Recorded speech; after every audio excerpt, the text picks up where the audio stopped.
السلام علیکم دوستو، کیسے ہیں؟ امید کرتا ہوں آپ خیریت سے ہی ہوں گے۔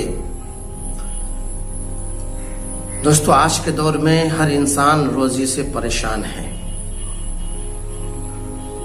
لوگوں کو کہتے ہوئے آپ نے سنا ہوگا کہ یار میرے لیے دعا کر دینا، میں روزی سے بہت پریشان ہوں، کماتا ہوں برکت نہیں ہوتی۔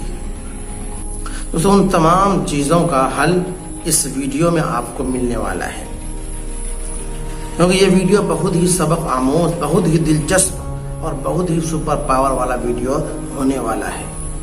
تو دوستو چلیے شروع کرتے ہیں۔ ایک شخص نے حضرت ابراہیم بن ادھم سے بحث کرنے لگا کہ برکت نام کی کوئی چیز نہیں ہوتی ہے۔ حضرت ابراہیم بن ادھم نے کہا، کیا تم نے کتیا اور بکری کو دیکھا ہے؟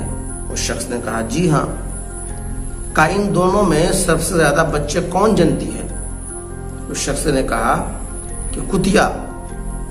تو ابراہیم بن ادھم نے کہا کہ تمہیں سب سے زیادہ نظر کیا چیز آتا ہے ابھی؟ تو اس شخص نے کہا کہ بکری۔ تو ابراہیم بن ادھم نے کہا، یہی تو برکت ہے۔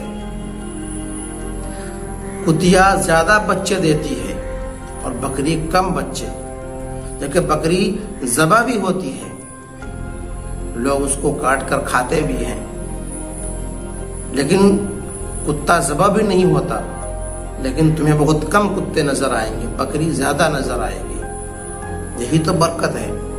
اس شخص نے کہا، ایسے کیسے ہو سکتا ہے کہ بکری کے اندر برکت اور کتے کے اندر نہیں؟ تو حضرت ابراہیم بن ادھم نے کیا جواب دیا دوستو؟ اب یہ جواب بالکل دل کے کونوں سے سنیے گا کہ ابراہیم بن ادھم نے کیا جواب دیا۔ ابراہیم بن ادھم نے یہ جواب دیا کہ بکری کے اندر ایک خوبی ہے۔ وہ خوبی کیا ہے کہ بکری بہت جلد رات میں سو جاتی ہے اور فجر سے پہلے پہلے بکری جاگ جاتی ہے، اور فجر کے وقت اللہ تبارک و تعالی اپنے برکت کو تقسیم کر رہے ہوتے ہیں اور بکری کو حصہ مل جاتا ہے۔ لیکن کتا پوری رات بھونکتا ہے، چلاتا ہے، چیختا ہے، اور فجر کے وقت وہ سو جاتا ہے، اسی لیے وہ برکت سے محروم رہتا ہے۔ تو اللہ نے بکری کے اندر برکت ڈالی اور کتے کے اندر نہیں ڈالی۔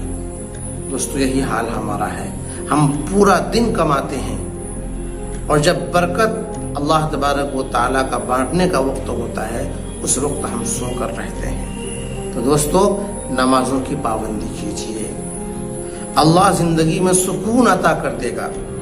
کہا، رات میں جلدی سونا سنت ہے اور جلدی جاگنا بھی سنت ہے۔ دوستو، اگر سنت پر ہم عمل کریں گے تو ہماری زندگی میں اللہ برکت عطا کرے گا۔